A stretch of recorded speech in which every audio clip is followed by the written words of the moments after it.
bertemu dengan seorang ustadz, kemudian ustadz itu bilang begini. Ini latar belakang saya kenapa saya belajar pengobatan Nabi. Ustadz itu bertanya kepada saya begini, "Dok, antum yakin gak sih dok kalau antum masuk surga?" Kira-kira kalau ditanya seperti itu, Bapak jawabnya gimana Pak? Yakin gak sih Pak masuk surga? Insya Allah pasti ya. Saya jawabnya pada waktu itu apa? Yakin Ustaz, saya masuk surga karena Allah menurut prasangka hambanya. Tapi Ustaz itu bilangnya lain. Kayaknya antum masuk neraka deh. Waduh, Insya Allah kok bisa bilang begini Ustaz? Dari mana antum berpatokan anak masuk neraka? Tapi Ustaz itu cukup cerdas. Dia memberikan data-datanya ke saya. Maka saya bersyukur kepada Ustaz tersebut ya. Dia ambil pada waktu itu, mohon maaf ya, saya menyebut merek, mohon maaf. Diambil obat, ya toh. Saya nyebut merek, mohon maaf ya, Lovenox. Obat apa itu? Obat yang dipakai untuk mengencerkan darah. Biasanya diberikan pada penderita penyakit jantung, stroke dan gangguan bekuan darah. Lovenox. Di situ tertuliskan kata apa? Porsin origin. Ada yang tahu porsin? Ada yang tahu? Nggak ada yang tahu. Berarti kalau dokter ngeresepin obat apa aja ditelan semuanya nih. Masya Allah. Porsin itu isinya Pak, babi Pak. Malah di boxnya tertulis kata-kata benar-benar bersumber dari babi. Saya bilang, waduh, berarti dok kalau antum ngeresepin porsin satu pasien, antum telan itu obatnya, kira-kira ibadah orang tersebut diterima nggak sama Allah? Diterima atau tidak? Tidak akan diterima dok. Siapa yang dipersalahkan nanti? Antum yang menuliskan resep. Satu, diambil lagi obat yang kedua. Saya cerita latar belakang dulu ya sebelum saya terapi senyum. Diambil obat yang kedua. Pada waktu itu diambil apa? Actrapid.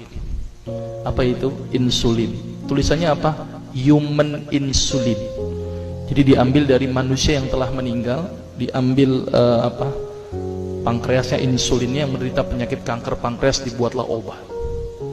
Berarti dokter sudah menyuntikkan manusia ke dalam manusia. Diambil lagi obat yang ketiga. Wah, luar biasa ini dokter. Apa Ustadz ini?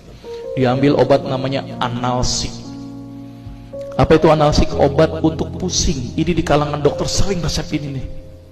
Isinya apa? Antalgin dan diazepam.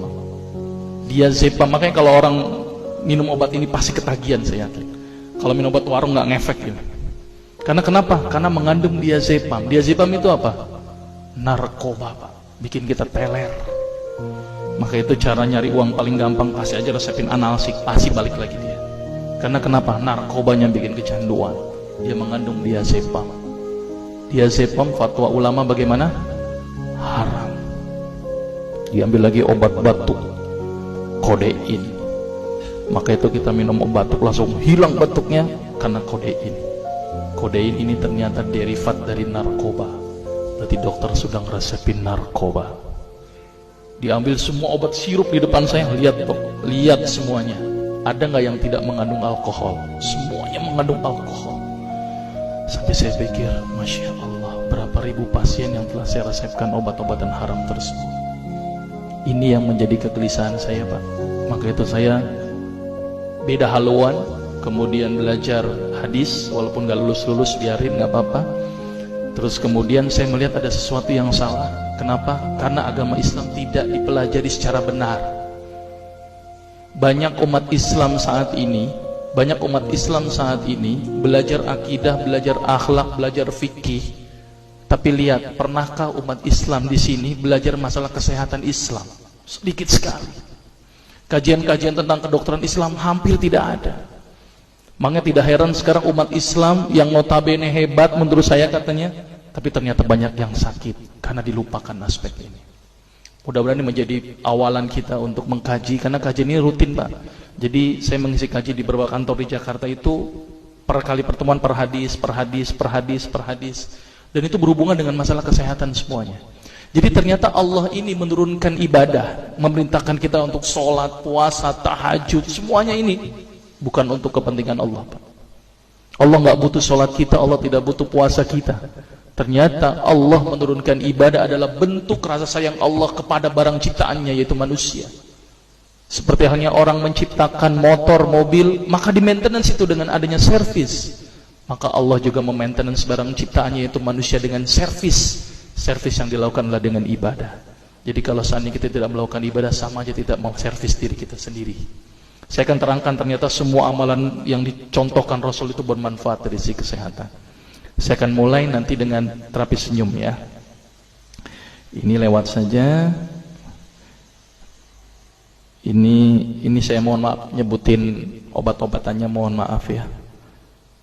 Ini juga mengandung plasenta. Plasenta itu ari-ari ya. Jadi di luar negeri itu ari-ari dipakai obat, Pak. Kalau di Indonesia diapain, Pak? Dikubur, kadang-kadang pakai apa? Kaca, pulpen, buku, kadang-kadang pakai kurungan ayam. Kreatif, tapi kreatif nggak benar. Gitu ya. Di sana ini obat Lovenox namanya ya. Jadi bersumber babi. Ini yang mengandung narkoba. Wah, dulu tuh saya kalau jadi dokter gila-gilaan pengasih narkoba, Pak. Setiap ibu hamil, setiap ibu datang dengan bawa anak kecil, itu anak kecil pasti saya kasih narkoba, Pak. Kenapa? Karena ibu-ibu paling seneng kalau anaknya datang terus kemudian tidur pules. Wah, seneng banget tuh ibu-ibu. Apalagi obatnya yang tokcer, paling seneng itu orang. Maka itu saya kalau ngasih obat antibiotik dulu nggak namanya amoxicillin, ampicillin, nggak level buat saya. Apa yang saya kali cefalosporin, obat turun demam aja nggak ngefek, menurut saya cuma 500 mg, Pak, 650. Dan selalu anak kecil datang kan alasannya takut kejang. Selalu saya tambahkan apa ini, Pak? Luminal. Saya dulu bandar narkoba, Pak, tapi legal, resep. Makanya itu saya banyak dosa ini. Mudah-mudahan ini bisa menembus dosa saya nanti di akhirat. Ya, ini insulin ya. Ini kosmetik yang